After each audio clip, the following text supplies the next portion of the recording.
À l'invitation de l'Association des Amis de la Liberté, je vais vous exposer en quelques mots notre positionnement par rapport à une phrase qui revient souvent, un questionnement qui revient souvent.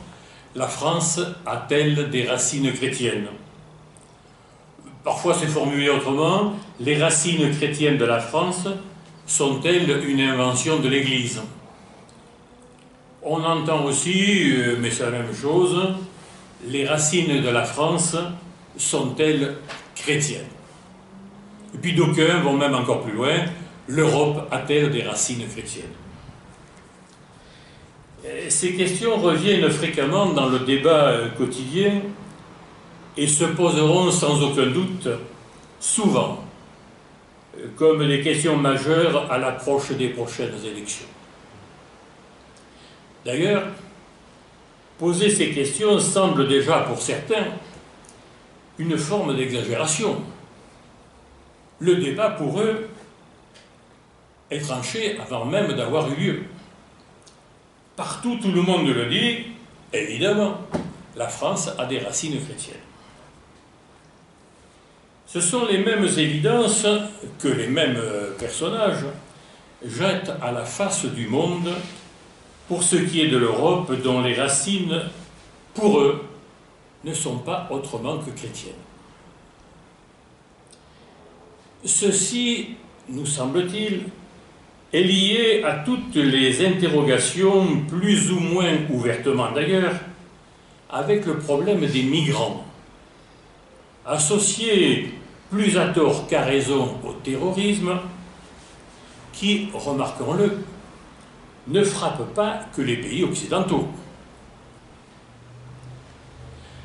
La question fait écho à tous les fantasmes accélérés par la mondialisation et au supposé choc des civilisations. Quand le pape parle en 2016 d'une invasion arabe et qu'il demande à la fois que la France soit plus laïque, c'est un sujet d'étonnement et un combat à front renversé.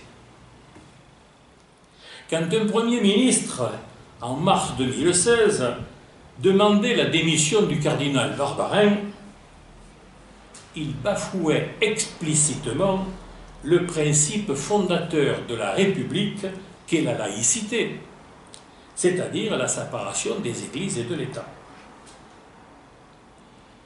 Il a même été suggéré ici ou là d'inscrire ses racines dans la Constitution, ce qui montre bien que la question n'est pas historique, mais politique au sens le plus haut.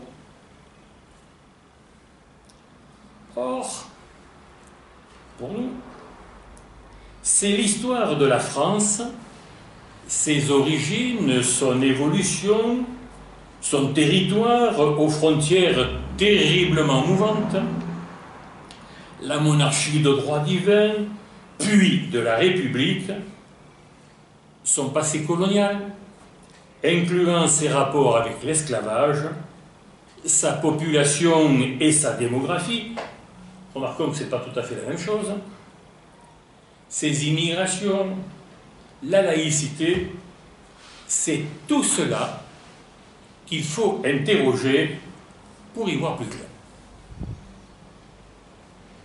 Alors, que sont les racines?